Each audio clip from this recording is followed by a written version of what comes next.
cleared. Devin Bogart has not been cleared, and there's potential surgery again, which just heart bleeds for him.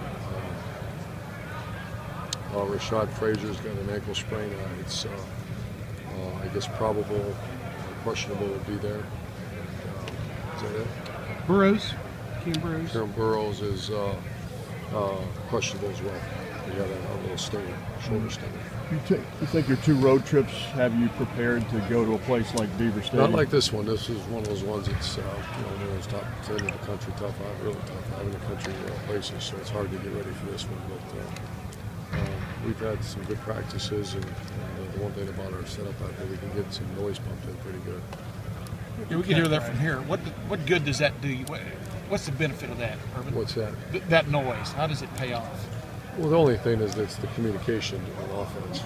During a play and making sure the 5 guys hear you, and then the silly penalties, the 5-yard penalties, because a lot of times it goes on the center cadence.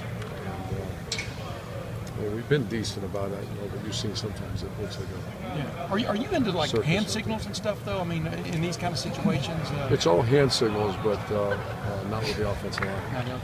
The only issues are the 5 guys up front. The receivers go off the ball, but it's the 5 guys moving together. We saw the double tight end set to set up the modified jet sweep with Dontre a lot against Maryland, but not so much against Rutgers. And we see Jalen Marshall getting incorporated more. Can you comment on sort of the mindset between those 2 decisions? The 2 tight end, we have 2. We had in the game plan last week to use a little bit of 2 tight ends, and for whatever reason it didn't get to that package. And Dontre or Jalen's just getting better and better. And so as you improve, you get more opportunities. And Dontre's playing well too, but Jalen goes. I mean, at any position. There's other guys that are getting more and more reps because they're just earning it. How would you characterize I'm sorry?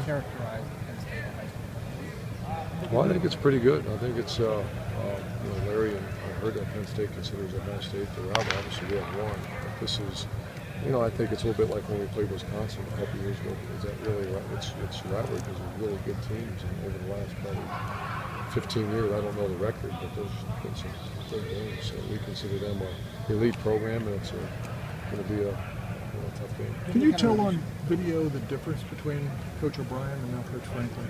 What's different about them at all? Probably offensively, which might be a good question for our defensive staff. I've watched a little bit of their offense, but defensively, it's a lot different, but you'd expect that out of Coach O'Brien as a defensive coach. They opened up 4-0 and they lost the last 2. Is there any difference along those? Have they done anything differently, or have they? I think they just played a pretty good team and went on the road. Urban, you've been through it a couple times in your career when you've changed jobs. Specifically, when you come in with for a quarterback, when a new coach or a new staff comes in, can that be a hard transition for the guy who's running the offense, getting used to the a new system? Well, Chris Leak, we did have that. Chris Leak was, but it was really that much not different. It was not that much different of a system. But we struggled our first year. We were awful. So, but it got better as the season wore. So there's a little bit of feeling out process for a new quarterback. And if this is directed towards Hackenberg, I don't know all that. But yeah, there is a little bit of a feeling out system. Yeah, because for anybody, he's a talented guy, and he's dealing with the new staff and new coaches, and I just imagine how it would be hard sometimes. That's true. I don't know that situation. But just no secret. 2 more questions, guys. Several of your players have said that the moment that J.T. Barrett took over the team was his pregame speech at Penn State. I'm wondering if that resonated with you in the same way. I didn't hear it. I can see he's a pretty passionate guy. So it's interesting. I didn't know that. Did you hear about it though? I guess he spoke to the team before the game and stuff. I really did. Yeah. No. Was there a moment that you saw, leadership-wise, that things clicked for him? No, I don't know if there's a moment. I just see the gradual process that goes on there and the maturity of the quarterback. And him getting hit as many times as he did against Virginia Tech, he kept getting up and going. That was when he started earning my respect. And there were no excuses made, and everybody could have done better, including coaches, and we just kept going. So that's, I think for someone to stand up and, whether it be give a speech or whatever, it depends who's standing up and what is he showing.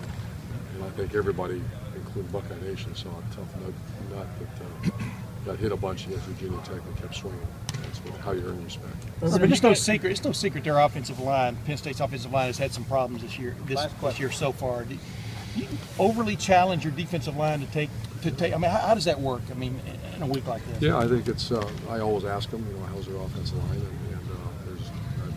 I think there's some strengths and weaknesses to any offensive line, and it's identify the weaknesses and expose them.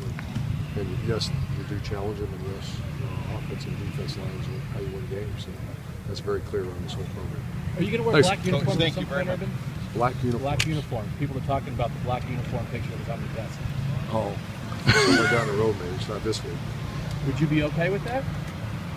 That's up to my boss.